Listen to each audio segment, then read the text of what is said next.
In this video, we're going to take a look at limits at infinity. So we've previously talked about infinite limits, right? So limits where the output, the y value, is heading towards infinity. In this video, when we talk about limits at infinity, we are asking the question, what's happening to the function value as the x value heads towards infinity, or as the x value heads towards negative infinity? So let's look at an example of limits at infinity first, and we're going to solve these using a table of values, right? And so when we say a table of values, we are saying we want to do this numerically. So let's look at this first one. We are looking at the limit as x approaches infinity of 5x squared minus 1 over 2x squared plus x minus 7. So we're going to create a table of values. We have our x values, and then we have our y values. The output for 5x squared minus 1 over 2x squared plus x minus 7. And we want to take values of x that are approaching infinity. So we want our values of x to get larger and larger and larger. And so let's start with 10, and then we'll just go up by a multiple of 10 each time. So we'll look at 10, and then we'll look at 100, and then 1,000, and then 10,000. If we plug 10 into this equation right here, then our output is going to be 2.458.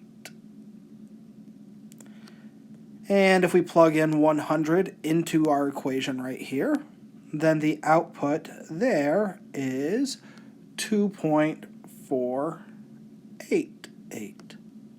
If we plug in 1,000, we will get an output of 2.499. If we plug in 10,000, we'll get something like 2.4999.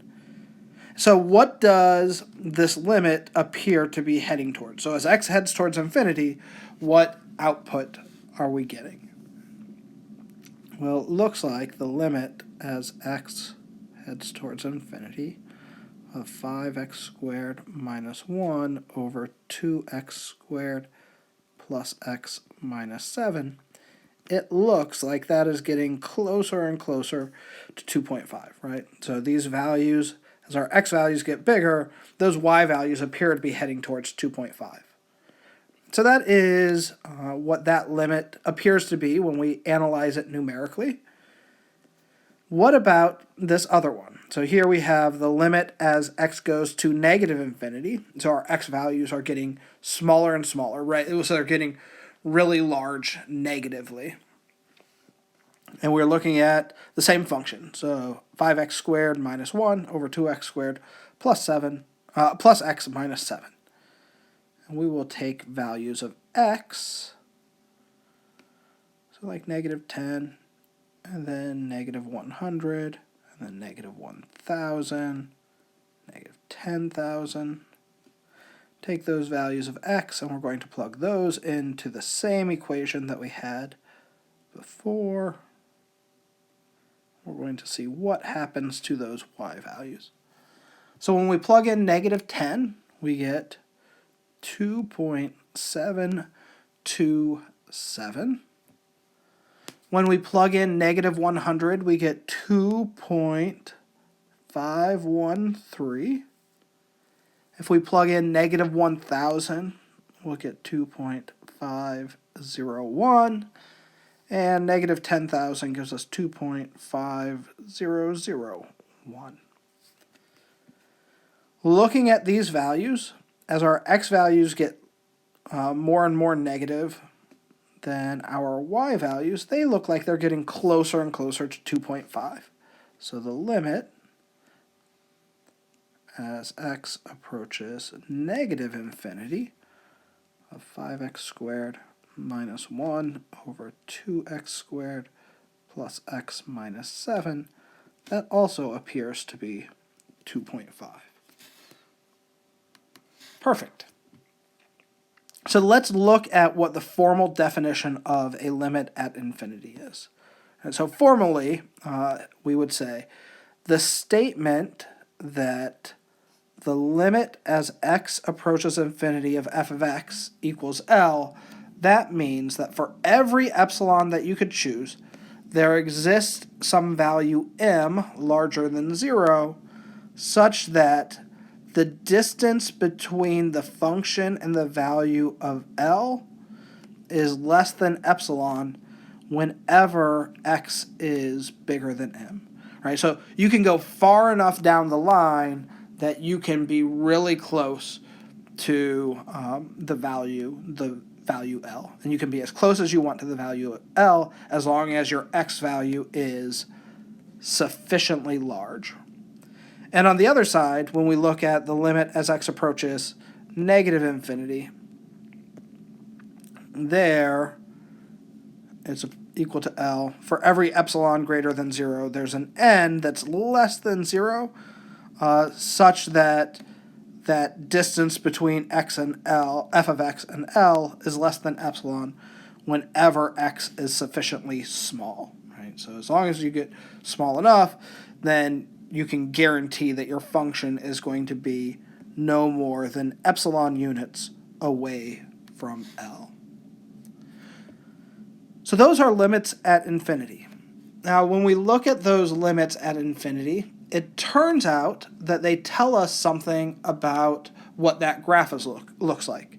In particular, a limit at infinity is going to tell us about horizontal asymptotes. So the line y equals L,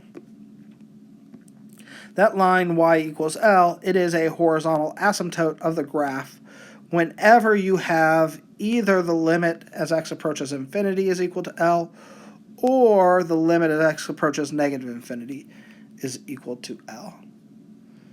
So if we were to look back at what we did in our previous example, then we observed that the limit as x approaches infinity of 5x squared plus or minus 1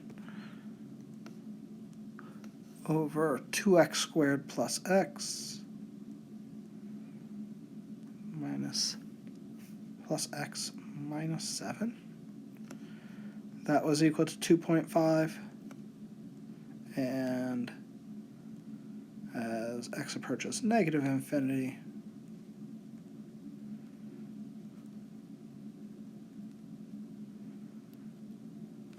is also equal to 2.5. And so y equals 2.5 is a horizontal asymptote.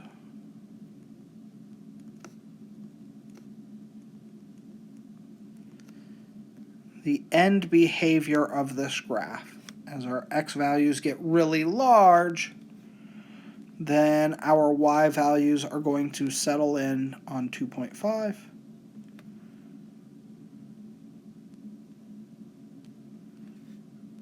So we have this horizontal asymptote here.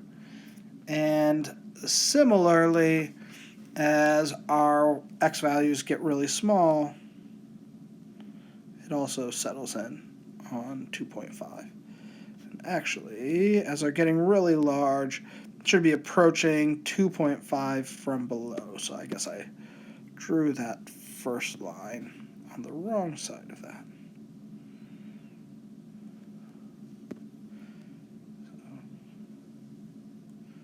So something like that,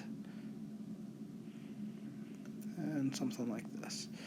And there's some other stuff that's happening in the middle here, but we didn't observe that. You might look to see there might be some vertical asymptotes that are showing up there as well, but we'd have to do some more analysis.